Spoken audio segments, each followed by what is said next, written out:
The British Parliament have been debating what to do about Syria. We'll go live to London to discuss the vote with our correspondent. Day 3 for the UN weapons inspectors looking into whether chemical weapons were used in Syria. The team return on Saturday. And Indian intelligence agencies have arrested the alleged co-founder of the militant group Indian Mujahideen. Yasin Bhatkal is accused of masterminding the 2010 bomb blast in which 17 people died.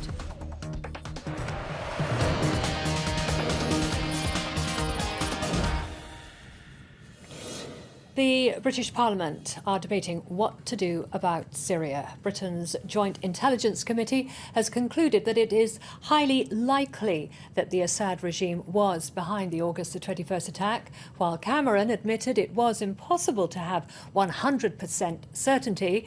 He followed in Barack Obama's footsteps, saying he was convinced that the Assad regime was responsible for the attack. Heading to an emergency session of Parliament to make his case for action in Syria.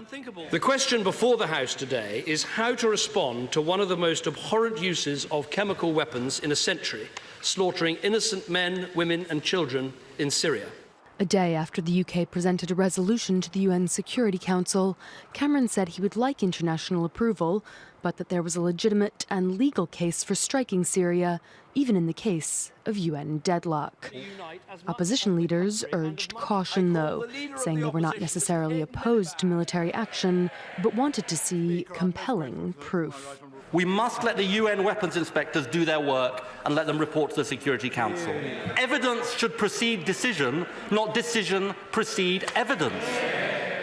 Looming over the debate, the spectre of the 2003 invasion of Iraq, which drew the UK, alongside its American allies, into a protracted and deeply unpopular war.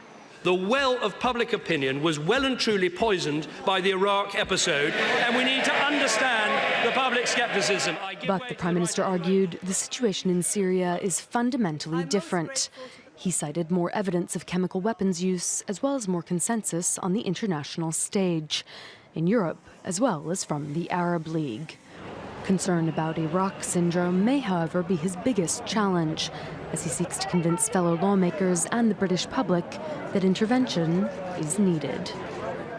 Well, the 5 permanent UN Security Council members are meeting again this Thursday to discuss a draft resolution authorising all necessary force in a military strike on Syria. Russia reportedly requested Thursday's meeting, which comes a day after the British, Chinese, French, Russian and American delegations held inconclusive talks.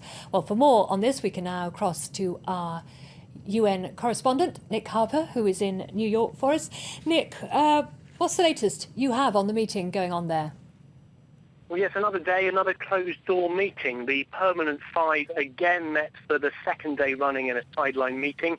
The meeting started just over a couple of hours ago. It has now wound up, lasting in total not more than about 60 minutes. Now, as you mentioned there, we're told that Russia called that meeting, but it's not exactly clear why they called the meeting. And at this stage, it's not exactly clear what has come out of the meeting, although it would seem that it has been inconclusive. We have to remember that yesterday, Britain brought this draft resolution to the other 4 permanent members of the Security Council. They talked about the possibility of having a draft resolution, which would mean they could use all necessary force against the Syrian government to protect civilians, but it was Russia who stood in their way. They said that that was not something that they could sign off on at this stage. They wanted for the inspection team to finish their weapons inspection in the country. So it seems odd that it was Russia today that called the meeting for the 5 countries to sit down again.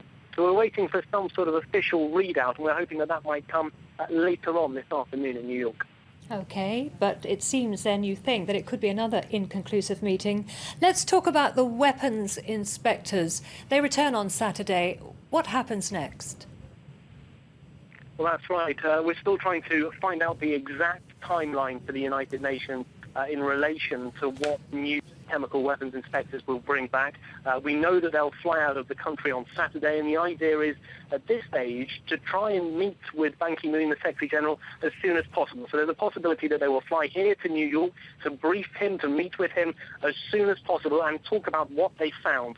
There's also some reports that they have been able to do some testing on the evidence and the samples that they've collected in country. So they might have some actual results which may show if chemical weapons were used. And the Secretary-General has said that he will share the team's findings with all of the UN members as soon as possible. So he'll tell all of the Security Council exactly what was found. Now, France and Germany have said that they want to have an emergency Security Council meeting as soon as possible. So that could happen as early as Sunday, with all 15 member countries getting together to discuss what was found and therefore what the next step should be. OK, Nick Harper in New York, thank you very much for that update. Moving on to other news now, and more than 44,000 refugees have poured into Iraq's northern Kurdish region since August the 15th. That's according to UN officials.